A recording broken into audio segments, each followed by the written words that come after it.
Let's get something straight. Switching to a vegetarian diet won't automatically balance your hormones, and it also won't necessarily throw them into chaos either.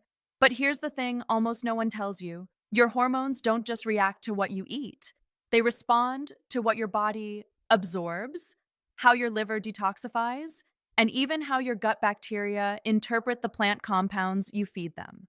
So when someone says, a vegetarian diet cured my acne, or another person swears, going plant based wrecked my period, here's the thing: they could both be right.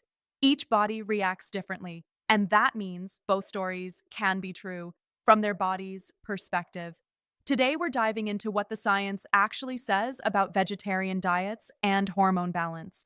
Everything from estrogen and thyroid function to stress hormones, and how to truly support your body without chasing diet fads or myths. Let's start with the hormone that gets the most attention: estrogen.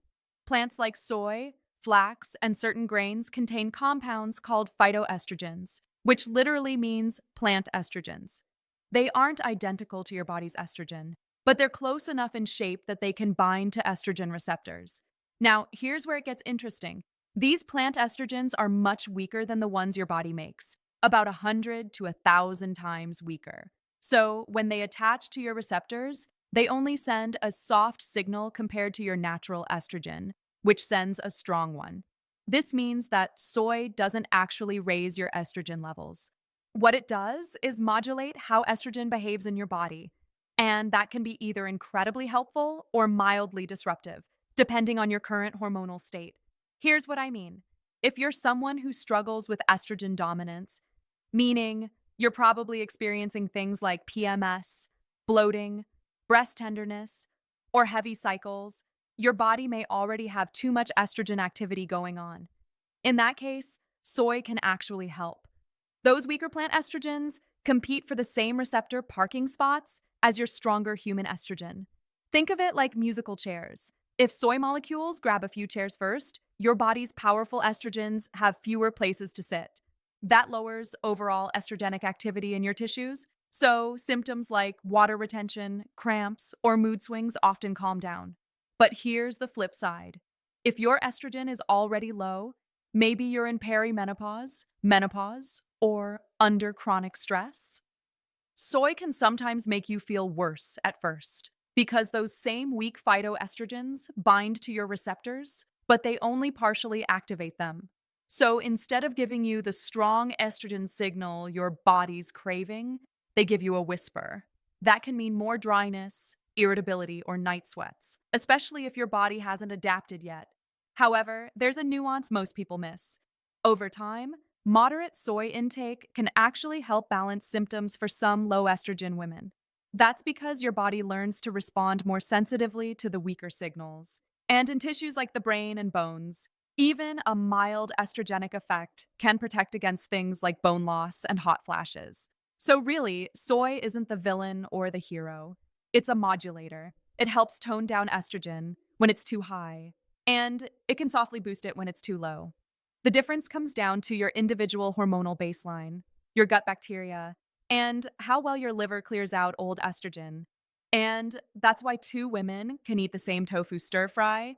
One feels amazing, the other feels off, and both are telling the truth from their body's perspective. Next up on our list, the thyroid, your body's thermostat. Vegetarians often hear that avoiding meat or fish can slow thyroid function. And yes, there's some truth there. But the real issue isn't plants themselves, it's micronutrient gaps. The thyroid needs iodine, selenium, and zinc to produce hormones. Iodine mainly comes from sea vegetables or iodized salt, while selenium is found in foods like Brazil nuts and mushrooms. Without enough of these, the thyroid struggles to convert inactive T4 into active T3, meaning your metabolism slows, energy dips, and you might feel cold or foggy. Here's where science offers clarity. Studies show that vegetarians aren't doomed to thyroid problems. They just have to be intentional. For instance, 1 or 2 Brazil nuts a day can cover your selenium needs. A sprinkle of iodized salt on your veggies, that's your iodine. It's not about abandoning your vegetarian values, It's about understanding how the system works. Your thyroid doesn't care if nutrients come from steak or seaweed. It just needs the raw materials to keep your metabolism humming. Let's talk testosterone, because yes, it matters for women too. Low testosterone in both men and women can mean low motivation, muscle loss, and sluggish metabolism. Some research shows vegetarians may have slightly lower testosterone, but not necessarily worse hormone health. Why? Because total hormone levels aren't everything. What matters is free testosterone, the active form your body can actually use. One thing that helps maintain healthy testosterone is getting enough complete protein and healthy fats. If your vegetarian diet is mostly carbs, think bread, pasta, smoothies, your body may lack amino acids like leucine and lysine, which are vital for hormone production and muscle repair. The fix? Combine plant proteins smartly. For example, pairing lentils with rice creates a complete amino acid profile, meaning your body gets what it needs to support muscle and hormone synthesis. When you build meals with this in mind, you're not just eating plants, you're engineering your biochemistry. Here's something few people connect. Your stress hormones and blood sugar stability are directly tied to hormone balance. A vegetarian diet high in refined carbs, think white rice, bread, or processed snacks, can cause frequent blood sugar spikes and crashes.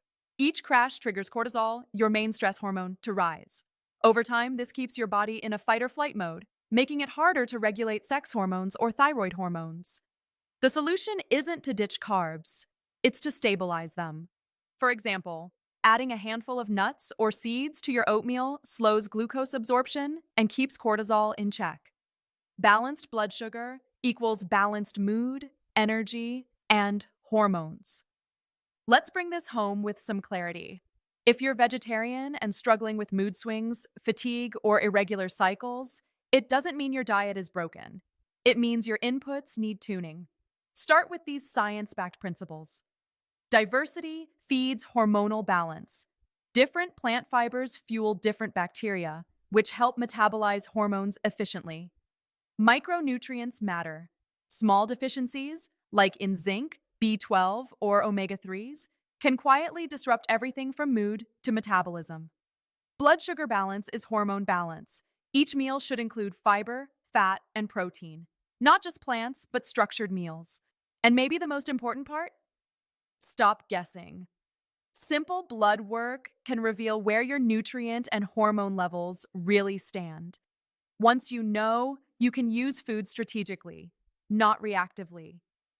So, what's the truth about vegetarian diets and hormones? They can absolutely support hormonal health if you understand the mechanisms behind the food. Your hormones aren't asking for perfection, they're asking for consistency, variety, and nourishment that respects both biology and belief. Food isn't just fuel, it's information. And when you give your body the right data, it knows exactly how to find balance again. If this video resonated with you, there's so much waiting for you on Plants Feed the Soul. Hit the like button and subscribe. I'll see you in the very next video.